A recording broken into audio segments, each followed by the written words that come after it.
Governor Romney, will you issue a public statement which clearly and unequivocally repudiates the racist Curse of Cain doctrine and the racist priesthood ban policy which your church taught and instituted for 130 years?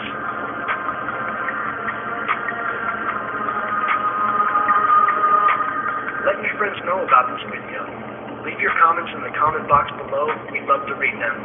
If you want to know more about the history of racism and the Curse of Cain doctrine in the Mormon Church, go to online to the following websites: blackmormons.web.com. We hope that any journalists watching this video want to start asking Governor Romney about the Curse of Cain issue. Will he issue a public statement repudiating it, or will he continue to remain silent on the issue? If you don't ask him, then nobody will.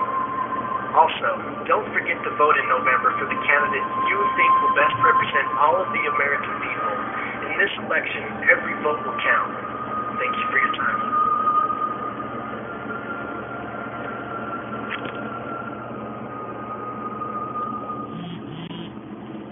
Alright, welcome back. This is your host, Timothy Preston, your live Talkwave Radio. I'm glad that you guys were able to listen to that video. That's a video that made me start thinking. Now, when I wake up in the morning after I go to work and handle all of my business, you know, I watch television, I watch a few shows, but I don't watch a ton of garbage every day.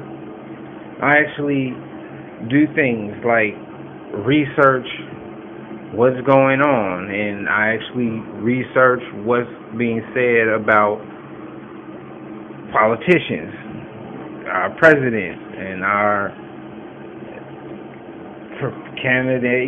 presidential candidate. I check everything out, and this is what I stumbled across, because I wanted to know. I wasn't really looking up Mitt Romney. I was looking up Mormons. What's the deal with Mormons? What's their belief? What's their faith? What's their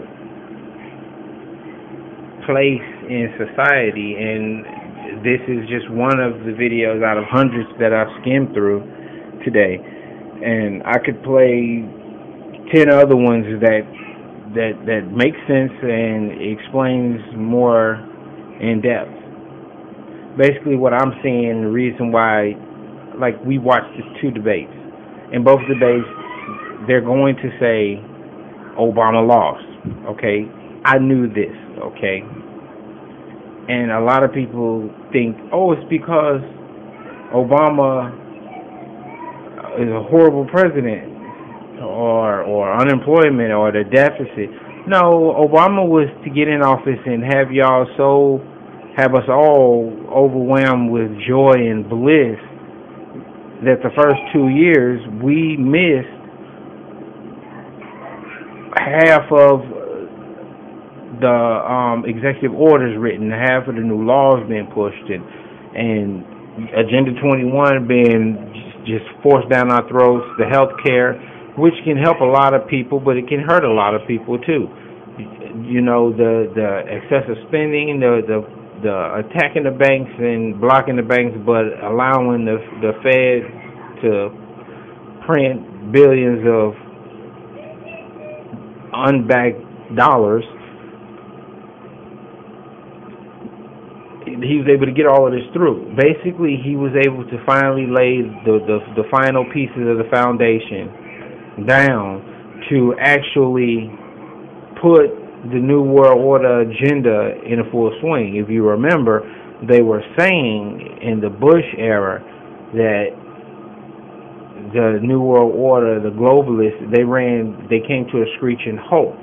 Okay, that's the delay. What we're going through now, we were supposed to be experiencing this at least 2 years ago. So, if you look at it like that, this is what Obama was put into place for, okay? Now, whether he gets a second term or not, I don't know. We'll talk about that in another show, because you're not going to like what I got to say, but if you really think about it strategically, it may work out. But, back on this for the few minutes that we have together. When I'm going and I'm looking around I'm seeing and I'm putting all of these key pieces together, I realize that if you have an organization, a religious organization, then that's well funded, invested in multiple ventures, own tons of property and land, then that's more of a perfect tool. That's a good tool or implementation strategically to put into power. If we have Muslims going berserk and fighting amongst each other, the different factions of them fighting overseas, you have Buddhists being attacked by others religious, and because of their religion, you have atheists being attacked, you have Catholics being attacked.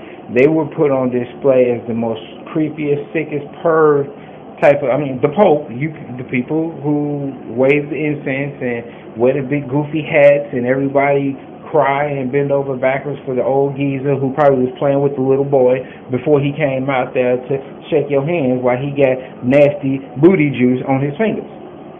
Okay, so we got all of these sick, different religions. Now it's time to place one at the head of America. I can see this happening. And I can see this becoming a very serious problem for the simple fact is Mormons have no problem with war. They have no problem if you start breaking down their doctrine. They're almost as hungry for it and it's written to be brought about like these jihadist type of Muslims. This is just from me doing some research over the past 6 months. I just haven't did a lot of talking about it yet because I'm watching things play out. It's going to happen inevitably anyway. Whether we have the backslidden Christian / Muslim / I don't know what I want to be, just let me smoke my joint, shoot my ball, and kick it for a minute. Or you have a Mormon, because everybody's going to say, well, Jesus Christ is somewhere in there, and I don't know about the Latter-day Saints, but Jesus Christ. So Catholics going to back them, Baptists going to back them, non-denominational going to back them, Presbyterian going to back them. Everybody's going to start backing them when it comes down to picking one because they got you thinking about some things that's going on that has happened in the transition of us going through a depression. Okay, now, if we have this problem and we're going to deal with this problem, I think everybody should know where everybody's coming from. Now, black people, for the last few minutes, black people who's thinking about this whole Mormon thing, look it up. Look what Mormons are saying. They're a cult, not a cult. They're more of a secret society. I won't call it a cult. I'm sure they have their crazy worshiping going on, but they fashion like the Masonic secret society. They admit it. ABC documentary. They admit it. The man says, "Oh yeah, it's very similar to the Masonic order type of thing." So, duh. And then it's also tied like the Muslim way of things. How this Elijah Muhammad, the honorable Elijah Muhammad, some guy had a dream or a vision or a prophecy, and now he the prophet, and he's sitting on a throne next to God. What makes this man better than me or you? What makes him equal or better than Jesus Christ? And then Muslims, y'all for a long time what are you doing with Christians, and you crazy if you following white man law. But now I'm being told, and I'm watching on television, you got Baptists and Muslims preaching together and having services together and conferences together, and they both preaching from the Quran and the Bible. So it's all confusing. So Mormon is going to be a solid form and a solid foundation that's going to partner with the Catholics. I can see them doing that for the simple fact that the Roman Catholics, they got a major army that we do not pay attention to. They never talk about it in the media. They never talk about it when they bringing up China, when they bringing up Russia, when they bringing up Japan, when they bringing up Iran, when they bringing up Iraq, when they bringing up Afghanistan, when they bringing up Pakistan. Nobody ever talks about the Roman army, the Catholic Roman army, the Catholic army. Nobody ever speaks of them. You know, it's the people in the funny hats and suits that stand outside with the look like clowns and jesters. Yeah, that's a military. Nobody talks about them. So I can see the Mormons coming in, and that'll be a fresh look on Christianity, and then they can move forward, because we have America being used by the UN and NATO to be the arm, the spear, the sword of justice, and the sword in their order. So why not put a Christian spin on it, and let's just go ahead and get in this down and dirty, so we can go ahead and have World War III and let all hell break loose. And black people, if you want to make it to heaven, go ahead and serve the white man. Not saying this in a racial manner, but this is what the Mormon faith is saying.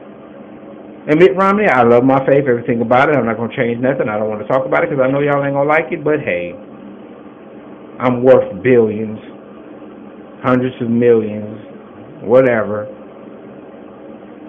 He a lot richer than me.